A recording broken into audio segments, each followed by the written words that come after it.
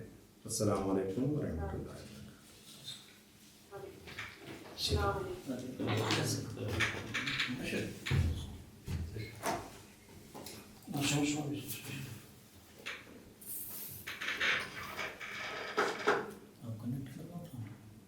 اس میں question answer کا بھی ضرورت ہے نا، اگر سوال تو اچھا کسی کے سوالات ہوں تو سوال لگا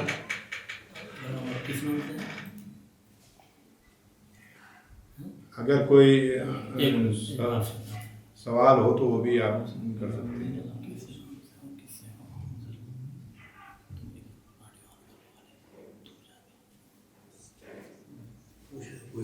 ہیلو السلام علیکم السلام۔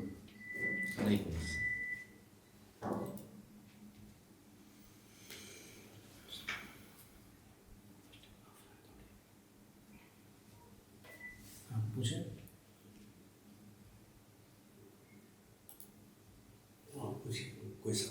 ہاں کوئی سوال ہو اگر تو جناب شاگری صاحب کی خدمت میں۔ اگر ہمیں ایران کے حوضے قوم میں پڑھنا ہے تو ہم کتنے سال میں پڑھ سکتے ہیں؟ اگر در حوزه قوم میخوایم درس بخونیم چند سال طول میکشه؟ خب سوال خیلی خوبی مطرح کردید. در حوزه علمی قم سفره آماده است بسیار گسترده، بستگی به ذائقه شما دارد که تا چه میزان از این سفره بخواهید بهره‌مند بشوید. این کلی. اما توضیح دقیق‌تر، مثل همه دانشگاه‌ها دوره‌های کارشناسی ارشد و دکتری در رشته‌های مختلف علوم اسلامی در المصطفى العالمیه وجود دارد که فرد بنا به علاقه خودش در اون رشته مربوط و بنا به میزان نیاز خودش در اون سطح میتواند درس بخواند و انشاءالله بهره‌مند شود. آپ کا سوال بہت ہی اچھا سوال ہے، اس کے لیے میں دو جواب دوں گا، ایک بہت ہی مختصر، وہ یہ کہ المصطفیٰ انٹرنیشنل یونیورسٹی نے اور حوزہ علم قم نے علم کا ایک دسترخوان، بہت ہی لمبا چوڑا دسترخوان بچھا رکھا ہے۔ اب یہ تعلیم حاصل کرنے والے کے اپنے ذوق اور اپنے حوصلے کی بنیاد پر ہے کہ منحصر ہے کہ وہ کتنا اس سے فیض یاب ہونا چاہتا ہے۔ یہ مجموعی اور کلی جواب ہے۔ دوسرا یہ کہ جس طریقے سے دنیا کی تمام یونیورسٹیز میں بی اے، ایم اے، اس کے بعد میں ڈاکٹریٹ، ڈی لیٹ، اس طرح کی ڈگریاں ہوتی ہیں اور اس کا وہ ٹائم ایک خاص پیریڈ ہوتا ہے، اسی طریقے سے المصطفیٰ انٹرنیشنل یونیورسٹی میں بھی بی اے، ایم اے، جس کو ہمارے یہاں کارشناسی یا کارشناسی ارشد، اور اسی طریقے سے ڈاکٹریٹ جس کو دکتورا کہتے ہیں، وہ ساری ڈگریاں جو ہیں وہاں پر دی جاتی ہیں، ان کا ٹائم جو ہے وہ مہیا ہے۔ دیکھیے سوال دار اور کوئی سوال ہے؟ تمام. خب خدا حافظ شما. آقا السلام علیکم. خدا السلام علیکم. وعلیکم السلام. وعلیکم السلام ورحمۃ اللہ۔ آقا کا بس شکریہ ادا کرنا چاہتے ہیں، بہت بہت تہہ دل سے شکریہ کہ آئے اور ہمیں درس دیا اور بہت تعلیم کی باتیں بتائیں اور ہماری حوصلہ افزائی کی، اور بہت بہت شکریہ، بس آقا کا شکریہ ادا کرنا چاہتے ہیں اور سلام عرض کرتے ہیں۔ بہت بہت شکریہ، بہت اچھی آپ نے تقریر کی ماشاء اللہ سے، جزاک اللہ۔ ہم لوگوں کی دعا میں آپ ایسی چل رہی ہے، اس بارے میں کچھ کہنا چاہتی ہوں؟ علم میں اضافہ ہو ہم لوگوں کے انشاءاللہ۔ خب ما از شما متشکریم از اینکه حوصله کردید حرفای ما رو گوش دادید. ہم بھی آپ کا شکریہ ادا کرتے ہیں کہ آپ نے حوصلے کے ساتھ ہماری گفتگو کو سماعت فرمایا. شکریہ شکریہ بہت. جی آغا السلام علیکم. وعلیکم السلام. آج کے اس درس سے یہ سیکھنے کو ملا کہ عورت کبھی بھی کسی بھی لہجے سے کم نہیں ہے، اور اتنا زیادہ حوصلہ ہمارے اندر آج بڑھ گیا کہ ہم اور زیادہ علم حاصل کرنے کے لیے آگے بڑھیں گے. بہت بہت شکریہ آغا آپ کا. یہ مرویہ کی رفتی بیشتر الحمدلله. شکریہ. خب اگه دیگه سوالی نه نیست خداحافظ. ما التماس دعا سمت. خیلی تشکر. خدا دعا. خیلی ممنون. بس مدام تشکر شما بس. زحمت کشیدی و اینجا. السلام علیکم ورحمۃ اللہ وبرکاتہ. دین کی خدمت کا جسے بھی شرف مل جائے اس کے لیے بہت بڑی بات ہے، اور اللہ کی توفیق شامل حال. ہم شکر گزار ہیں نبا فاؤنڈیشن اور حوض معصوم محکوم کی طرف سے حجت الاسلام آغا شاکری صاحب دامد اللہ نمائندہ المصطفیٰ یونیورسٹی کے کہ آپ نے ہم لوگوں کی حوصلہ افزائی فرمائی، اور حجت الاسلام مولانا افروز صاحب قبلہ کے بھی شکر گزار ہیں کہ آپ نے تجربے کے فرائض انجام دیے.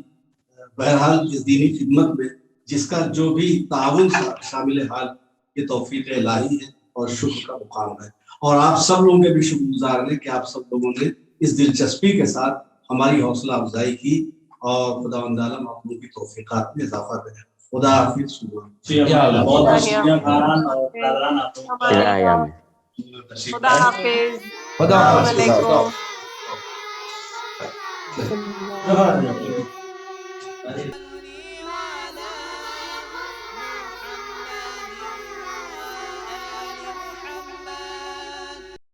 نبا فاؤنڈیشن 5 سال سے لگاتار قرآنی و اسلامی علوم کی نشر و اشاعت میں مشغول ہے.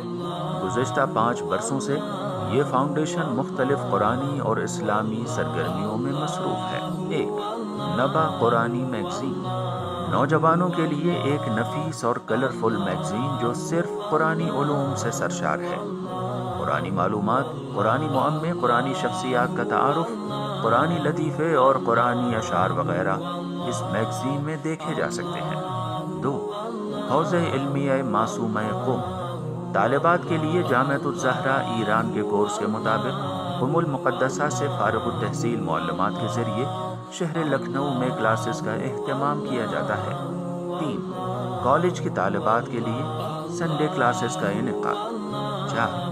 آن لائن دینی کلاسز، مختصر مدت آن لائن کلاسز کا 3 ماہی پیکج جس میں قرآن مع تجوید، احکام، اخلاق اور تاریخ و عقائد جیسے موضوعات پر کلاسز رکھی جاتی ہیں. 5. سمر کلاسز، کالج اور یونیورسٹی کی طالبات کے لیے مختلف جگہوں پر 15 روزہ دینی کلاسز کا اہتمام جس میں علوم قرآن، عقائد، تاریخ اور روزمرہ کے مسائل وغیرہ کے کلاسز منعقد ہوتے ہیں. آپ بھی اس تعلیمی قافلے میں شریک ہو کر ادارے کا ساتھ دے سکتے ہیں. نبا فاؤنڈیشن، کربلا سرفراز گنج، لکھنؤ.